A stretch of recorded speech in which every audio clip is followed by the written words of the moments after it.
Hello guys, പുതിയൊരു വീഡിയോയിലോട്ട് എല്ലാവർക്കും സ്വാഗതം കേട്ടോ. അപ്പോൾ ഞാനിപ്പോൾ നിൽക്കുന്നത് എൻ്റെ വീട്ടിലാണ്. നമ്മുടെ ബാക്കിൽ കായലാണ് കേട്ടോ. പക്ഷെ അത് കാണാൻ പറ്റും വിചാരിച്ചു, കാണാൻ പറ്റുന്നില്ല. മൊത്തം മരങ്ങൾ കണ്ടലൊക്കെ നിറഞ്ഞിട്ടുണ്ടായിരുന്നു കേട്ടോ. നേരത്തെ അടിപൊളിയായിരുന്നു. ഇവിടെ രണ്ടുപേരും എന്താ ക്യാരംസൊക്കെ കളിച്ചുകൊണ്ടിരിക്കുന്നതാണ്. വീഡിയോ എടുക്കുന്നതിൻ്റെ ഇടയിൽ അതൊന്നും ശ്രദ്ധിക്കാനുള്ള നേരമില്ല കേട്ടോ. ഭയങ്കര ക്യാരംസ് കളിയാണ്. പിന്നെ അമ്മച്ചി അടുക്കളയിൽ പണിയാണ് കേട്ടോ. ഞങ്ങൾ വന്നതുകൊണ്ട് തന്നെ ചെമ്മീന് രാവിലെ ഇവർ രണ്ടുപേരും കൂടി പോയി ചെമ്മീനൊക്കെ വാങ്ങിച്ചിട്ട് വന്നിട്ടുണ്ടായി. എൻ്റെ ഏറ്റവും ഫേവറേറ്റ് ആയിട്ടുള്ള സാധനം കേട്ടോ ചെമ്മീൻ. അപ്പോൾ അത് അമ്മച്ചി തേങ്ങ അരച്ചിട്ട് തക്കാളിയൊക്കെ ഇട്ട് ചെമ്മീൻ ചാറും പിന്നെ ചെമ്മീൻ റോസ്റ്റും ഉണ്ട്. അതിൻ്റെയൊക്കെ തിരക്കിലാണ് കേട്ടോ ഉച്ചക്കത്തേക്കുള്ളത് ഉണ്ടാക്കാൻ. ഇപ്പോൾ ക്രിസ്മസ് ഒക്കെ ആയല്ലോ, അപ്പോൾ അങ്ങനെ പുൽക്കൂടൊക്കെ സെറ്റ് ചെയ്തിട്ട് വരാൻ വിചാരിച്ചു ഞങ്ങൾ. അപ്പോൾ അങ്ങനെ പുൽക്കൂട് അനിയൻ സെറ്റാക്കിക്കൊണ്ടിരിക്കുന്നതാണ് കേട്ടോ. ഇവർ നേരത്തെ വാങ്ങിച്ച് വെച്ച പുൽക്കൂടാണേ. അപ്പം അത് നമ്മളിങ്ങനെ ജോയിൻ്റ് ചെയ്ത് കൊടുത്താൽ മാത്രം മതി കേട്ടോ. കുറച്ച് നേരം അതിലായിരുന്നു. പിന്നെ എല്ലാവരും അങ്ങനെ വർത്താനമൊക്കെ പറഞ്ഞിരുന്ന് ജോയിൻ്റ് ചെയ്തുകൊണ്ടിരിക്കുന്നതാണ് കേട്ടോ. പിന്നെ ഒരു മേൽക്കൂര പോലെയൊക്കെ ഉണ്ട് കേട്ടോ, നമ്മൾ വൈക്കോല് വന്ന പോലത്തെ ഒരു സംഭവമൊക്കെ ഉണ്ട്. അപ്പോൾ അതിങ്ങനെ മൊത്തത്തിൽ ഇങ്ങനെ സെറ്റാക്കിക്കൊണ്ടിരിക്കുന്നതാണ്. അവിടെ ജോയിൻ ചെയ്യണം. എനിക്കത് കറക്റ്റായി അറിയില്ല. പിന്നെ ചെയ്ത് വല്ല പൊട്ടിപ്പോയാലോ വിചാരിച്ചിട്ട് അവൻ്റെ കയ്യിൽ കൊടുത്തു കേട്ടാ. പിന്നെ അത് കൂട് വെക്കാനുള്ള ബോക്സും കാര്യങ്ങളൊക്കെ ഞാൻ സെറ്റാക്കണമായിരുന്നു കേട്ടോ. നമ്മുടെ ഉണ്ണീശോ, മാതാവ്, അങ്ങനെ ഔസപിതാവ് അവരൊക്കെ ഉണ്ട് കേട്ടോ. നമ്മൾ എല്ലാ വർഷം വയ്ക്കണോണ്ട് തന്നെ എല്ലാ വർഷത്തെ എന്തെങ്കിലുമൊക്കെ ഇട്ട് നമുക്ക് ബാലൻസ് ഉണ്ടാവും. അതുകൊണ്ട് നമുക്ക് വേറെ വാങ്ങിക്കേണ്ടി വരില്ല കേട്ടോ. അങ്ങനെ അത് സെറ്റാക്കി ഏകദേശമൊക്കെ സെറ്റാക്കി കഴിഞ്ഞു കേട്ടോ. പിന്നെ അതിൻ്റെ മേലെ ആ വൈക്കോല് പോലത്തെ ഒരു ഓട് പോലെ തന്നെ അതും വെച്ച് കൊടുത്തു. ജസ്റ്റ് വെച്ച് കൊടുത്താൽ മതിയേ. പിന്നെ അങ്ങനെ അത് തന്നെ എടുത്തിട്ട് മേലെ വെച്ച് കാണിച്ചു തന്നു കേട്ടോ, അതങ്ങനെ വെക്കണ്ടേ പറഞ്ഞിട്ട്. എനിക്ക് പിന്നെ ഇങ്ങനെയുള്ള കാര്യത്തിലൊക്കെ ഭയങ്കര ഇൻട്രസ്റ്റ് ആണ് കേട്ടോ. പിന്നെ എനിക്കെന്തോ ഒരു അപാകത തോന്നിയപ്പോൾ ഞാൻ അത് മാറ്റി സെറ്റാക്കാൻ പോണേ. അപ്പോഴേക്കും ഈ സ്റ്റാറിൻ്റെ ഹോൾഡറും സീരസിറ്റും ഒക്കെ കൂടി മിക്സ് ആയിട്ടുണ്ടായിരുന്നു. അത് കുറേ നേരം പിടിച്ചു കേട്ടോ അയച്ചെടുക്കാൻ വേണ്ടിയിട്ട്. അത് തയ്ക്കണതിൻ്റെ തന്ത്രപ്പാടിലാണ്. ഈ പറഞ്ഞ പോലെ നമ്മൾ അറിയാണ്ടങ്ങാൻ വലിച്ചത് പൊട്ടിപ്പോയ പിന്നെ കത്തില്ലല്ലോ. പിന്നെ ഞാൻ അതിൽ ഇച്ചിരി പൊടിയൊക്കെ ഉണ്ടായിരുന്നു, വെള്ള കളറല്ലേ. അപ്പോൾ നമുക്ക് ലൈറ്റായിട്ട് കേട്ടോ, ഒരുപാട് പൊടിയില്ല, കവറിലൊക്കെ എടുത്ത് സൂക്ഷിച്ച് വെച്ചിട്ടായിരുന്നു. പക്ഷെ എന്നാലും പൊടി കണ്ടു. അപ്പോൾ അങ്ങനെ പൊടിയൊക്കെ തൂത്ത് തുടച്ചുകൊണ്ടിരിക്കുന്നുണ്ട് കേട്ടോ. തുടച്ച് വന്നപ്പോഴേക്കും അതിൻ്റെ ഇടയിൽ നിന്ന് ഒരു പാളി വിട്ടു വന്നു. പിന്നെ അത് രണ്ടാമത് എങ്ങനെയൊക്കെയോ സെറ്റാക്കി. അതിനുശേഷം നമ്മുടെ ബോക്സിൻ്റെ മേലെ ഷാളൊക്കെ വെച്ചിട്ട് ഇങ്ങനെ മൂടി കേട്ടോ. നല്ലൊരു വൃത്തി ഉണ്ടാവുള്ളൂല്ലോ കാണാൻ. അങ്ങനെ അതൊക്കെ സെറ്റായി കഴിഞ്ഞിട്ട് ഞാൻ പുൽക്കൂടിനെ കൊണ്ടുപോയി വെച്ചു. ഇങ്ങനെ ഒരു ബോക്സിൻ്റെ ഹൈറ്റ് കൂടുതലാണ്, ഒരു ബോക്സിൻ്റെ ഹൈറ്റ് കുറവാണ്.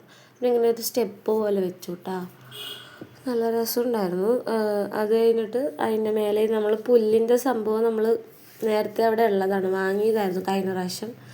അതങ്ങനെ വെച്ച് കൊടുത്തു. പണ്ട് നമ്മുടെ ചെറുപ്പത്തിലൊക്കെ പറഞ്ഞാൽ നമ്മൾ 3 ദിവസം മുമ്പേ നമ്മളിങ്ങനെ തേനീരോ കടുകൊക്കെ ഇട്ട് പാകിയിട്ട് അതിങ്ങനെ മുളച്ച് വരും കേട്ടോ. അങ്ങനെ അതിൻ്റെ മേലെ നമ്മൾ വെച്ചുകൊണ്ടിരുന്നു വെച്ചാൽ ഇപ്പം ആർക്കും അതിനുള്ള സമയവും ഇല്ല. പിന്നെ അവിടുന്ന് മണ്ണ് കിട്ടാനൊക്കെ നമുക്ക് ഭയങ്കര ബുദ്ധിമുട്ടാണ് കേട്ടോ. അപ്പം ഇതാണ് നമ്മുടെ പുൽക്കൂടിൻ്റെ ഫൈനൽ ലുക്ക്. മഞ്ഞിന് വേണ്ടി കുറച്ച് പഞ്ഞിയൊക്കെ അവിടെ ഞാൻ വെച്ച് കൊടുത്തിട്ടുണ്ട് കേട്ടോ. പിന്നെ ഒരു ചെറിയ കിണറും പിന്നെ എല്ലാവരും സെറ്റാക്കി. അതൊക്കെ കഴിഞ്ഞ് നമുക്ക് വീഡിയോ എടുക്കുക അതൊക്കെ പറഞ്ഞിട്ട് അങ്ങനെ എടുക്കുമ്പോൾ ചിരിച്ചുകൊണ്ടിരിക്കണം. ഇവിടെ അല്ല ക്യാമറ, അവിടെ നോക്കുന്നൊക്കെ പറഞ്ഞുകൊണ്ടിരിക്കണം. കുഞ്ഞുവാവ് നല്ല ഉറക്കമാണ് കേട്ടോ. തലോണികളൊക്കെ അതില്ലാത്തതുകൊണ്ട് ഞങ്ങൾ കൊണ്ടുപോയ ബാഗ് വെച്ചിട്ട് തന്നെ ഞങ്ങൾ അഡ്ജസ്റ്റ് ചെയ്ത് കിടത്തി. ഷാൾ എണീറ്റ് വരും, അതുകൊണ്ട് കട്ടിൽ കിടത്തില്ല, പേടിച്ചിട്ട് താഴെ കിടത്തി കേട്ടോ. പിന്നെ ഒരു തോരണം പോലത്തെ ഒരു സംഭവം ഉണ്ടായിരുന്നു കേട്ടോ, ഒരു പേപ്പറിൽ തന്നെ. അതിങ്ങനെ ചുറ്റി ഞങ്ങൾ രണ്ടുപേരും കൂടെ അവിടെ ഇവിടെ ഒട്ടിച്ചു കേട്ടോ. പിന്നെ കുഞ്ഞെണീറ്റ് കളി തുടങ്ങി. അപ്പോഴേക്കും അമ്മച്ചിയുടെ ചെമ്മീൻ കറിയും ചെമ്മീൻ ചാറും പിന്നെന്താ നെല്ലിക്ക ഉപ്പിലിട്ടൊക്കെ ഉണ്ടായിരുന്നു കേട്ടോ. അപ്പോൾ ഒരാൾ നെല്ലിക്ക കഴിക്കുന്നുണ്ട്. ഞാൻ വീഡിയോ എടുത്തപ്പോഴേക്കും നീ എൻ്റെ വീഡിയോ എടുക്കുന്നത് പറഞ്ഞിട്ട് അങ്ങനെ കളിയായിക്കൊണ്ടിരിക്കണേന്ന്. പിന്നെ അങ്ങനെ കഴിച്ചു കേട്ടോ. ആ സംഭവം നല്ല ടേസ്റ്റ് ഉണ്ടായിരുന്നു. എന്നാലും നമ്മുടെ അമ്മമ്മേൻ്റെ കയ്യിൽ നിന്ന് കിട്ടുന്നത് നല്ല ടേസ്റ്റ് ആയിരിക്കുമല്ലോ. വീട്ടിൽ ചെല്ലുമ്പോൾ പിന്നെ ഒന്നും അറിയണ്ട, അതൊരു രസമാണ്. പിന്നെ ഞങ്ങൾ വൈകുന്നേരം കാപ്പി എന്തെങ്കിലും വയ്ക്കാൻ പറഞ്ഞിട്ട് പാലൊക്കെ വാങ്ങിക്കാൻ വേണ്ടി പുറത്തോട്ട് ഇറങ്ങി കേട്ടോ. അപ്പോൾ അതാ കായലിൻ്റെ വ്യൂ ആണ്. ഇപ്പോൾ അവിടെ ജങ്കാർ ഒക്കെ ഉണ്ട് കേട്ടോ. ജങ്കാറല്ല, ബോട്ടൊക്കെ ഉണ്ട്, കടത്തുണ്ട്. നമ്മൾ ഓപ്പോസിറ്റ് കാണുന്നത് കുമ്പളങ്ങിയാണ് കേട്ടോ. നമ്മൾ ബസ്സിനൊക്കെ പോകണമെങ്കിൽ തന്നെ, വണ്ടിയിൽ പോകണമെങ്കിൽ തന്നെ ചുറ്റി പോകണം. ഇതാകുമ്പോൾ നമുക്ക് കടത്ത് കയറി അപ്പുറത്ത് ഇറങ്ങിയ കുമ്പളങ്ങിയായി. പിറ്റേ ദിവസം രാവിലെ ആയിട്ട്, അതിന് ശേഷം പിന്നെ സമയമൊന്നും ഉണ്ടായിരുന്നില്ല വീഡിയോ എടുക്കാൻ. പിറ്റേ ദിവസം രാവിലെ ആയിട്ട് നിവുവിൻ്റെ കൂടെ കുറച്ച് കളിച്ചു. അത് കഴിഞ്ഞപ്പോൾ നേരെ ടെറസിൻ്റെ മേലെ കയറി. അപ്പോഴേക്കും നമുക്ക് കായലിൽ ഇത് കാണാൻ പറ്റും വിചാരിച്ചു കേട്ടോ. പുഴ കാണാൻ നല്ല രസമാണ് മേലെ കയറിയിട്ട്. പക്ഷേ മരങ്ങൾ കാരണം മൂടിയിട്ടുണ്ടായിരുന്നു. പിന്നെ മേലെ നിറച്ച് ചവറ് കുറേ ആയി അവർ മേലെ കയറിയിട്ട്. അപ്പം ശരി, അതൊക്കെ എന്തായാലും ഒന്ന് തൂത്ത് താഴോട്ട് ഇട്ടേക്കാം, എന്നാൽ ഉണങ്ങി കിടക്കണല്ലേ. പിന്നെ അതിൻ്റെ പണിയിലായിരുന്നു കേട്ടോ. ഞങ്ങൾ 3 പേരും കൂടി മേലെ കയറി അത് തൂത്ത് വാരി താഴോട്ട് തള്ളിയിട്ടു. താഴെ വരുമ്പോഴേക്കും അമ്മച്ചി നല്ല മത്തിക്കറിയും പുളിയിട്ട മത്തിക്കറിയും അയിലൊക്കെ വറുത്തുകൊണ്ടിരിക്കുന്നുണ്ടായിരുന്നു കേട്ടോ. അത് ഉച്ചക്കത്തേക്കാണ് കേട്ടോ. രാവിലെ എണീറ്റ് നമ്മൾ കഴിക്കണോണ്ട് അത് വീഡിയോ എടുക്കാനുള്ളൊരു സമയം കിട്ടണുണ്ടായില്ല. പിന്നെ പോവാൻ വേണ്ടിയൊക്കെ ഞങ്ങൾ ഏകദേശം റെഡിയായി തിരിച്ച് വരാൻ 2 ദിവസത്തേക്കാണ് കേട്ടോ ഞങ്ങൾ പോയിട്ടുണ്ടായിരുന്നത്. കാരണം അത് പെട്ടെന്നുള്ള പോക്കായതുകൊണ്ടും നമുക്ക് വേഗം തിരിച്ച് വരണമായിരുന്നു. കുഞ്ഞുള്ളത് കൊണ്ട് കുഞ്ഞിന് വെള്ളമൊക്കെ സെറ്റാവുന്നുള്ളൊരു ടെൻഷൻ ഉണ്ടായിരുന്നു. അങ്ങനെ പോരാനൊക്കെ ഞങ്ങൾ റെഡിയായി. അപ്പോൾ ഞങ്ങളവിടെ പള്ളിയിൽ കുഞ്ഞിനെ ഇതുവരെ കൊണ്ടുപോയിട്ടില്ല, കയറ്റിയിട്ടുണ്ടായിരുന്നില്ല. അവിടുത്തെ പള്ളിയിൽ നമ്മുടെ അവിടുത്തെ പുണ്യാളനാണ് കേട്ടോ, അഗസ്റ്റീനോസ് പുണ്യാളൻ. അപ്പോൾ പെരുന്നാളൊക്കെ ആയിക്കൊണ്ടിരിക്കുന്നു അവിടെ. അപ്പോൾ അങ്ങനെ കുഞ്ഞിനെ കുറച്ച് നേരം അവിടെ ഇരുത്തിയപ്പോൾ ആൾക്ക് ഭയങ്കര ഇഷ്ടപ്പെട്ടു. കാരണം ആൾക്ക് അവിടെ നിരങ്ങി കളിക്കാൻ ഒരുപാട് സ്ഥലമുണ്ട്. പിന്നെ ആൾക്കാരൊക്കെ കണ്ടതിന് എല്ലാവരും വിളിച്ചുകൊണ്ടിരിക്കുന്നതാണ്. അവിടെ അടിച്ചു വിടുന്ന ആൾക്കാരും പിന്നെ പണി എന്തൊക്കെയോ പെരുന്നാളായില്ലേ, അപ്പം അതിന് എന്തൊക്കെയോ പണി കാര്യങ്ങളൊക്കെ ഉണ്ട് കേട്ടോ. അവരെയൊക്കെ നോക്കിയിട്ട് വാ എന്നൊക്കെ വിളിച്ചുകൊണ്ടിരിക്കുന്നതാണ് കേട്ടോ. പള്ളി നോക്കാൻ നല്ല വലിയ പള്ളിയാട്ടോ.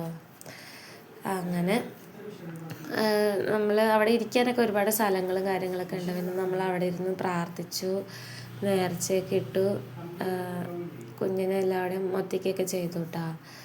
പെട്ടെന്നുള്ള പോക്കായതുകൊണ്ട് തന്നെ ഒരു ദിവസത്തിന് പോയതാണ്, പക്ഷെ ഒരു ദിവസം കൂടി ഇരുന്നു. അങ്ങനെ 2 ദിവസത്തിന് പോയി വേഗം തിരിച്ച് വരാൻ പറഞ്ഞിട്ട് പിന്നെ ഞങ്ങൾ അവിടെ നിന്ന് ഇറങ്ങിയിട്ടോ. പുറത്ത് തോരണമൊക്കെ തൂക്കിയിട്ടുണ്ടായിരുന്നു. എല്ലാം അവിടെ പ്രാർത്ഥിച്ച് നേർച്ചയൊക്കെ ഇട്ടിട്ട് നമ്മൾ തിരിച്ച് പോകുന്നതാണ് കേട്ടോ. അപ്പോൾ അതൊക്കെ കഴിഞ്ഞ് പിന്നെ ഇന്നത്തെ വീഡിയോ ഇത്രേ ഉള്ളൂ കേട്ടോ. ഇനിയിപ്പോൾ ഇനിയൊരു വീഡിയോ ആയിട്ട് വരുന്നവരൊക്കെ എല്ലാവർക്കും ബൈ കേട്ടോ. വീഡിയോ ഇഷ്ടപ്പെട്ടാൽ സബ്സ്ക്രൈബ് ചെയ്യുക, ലൈക്ക്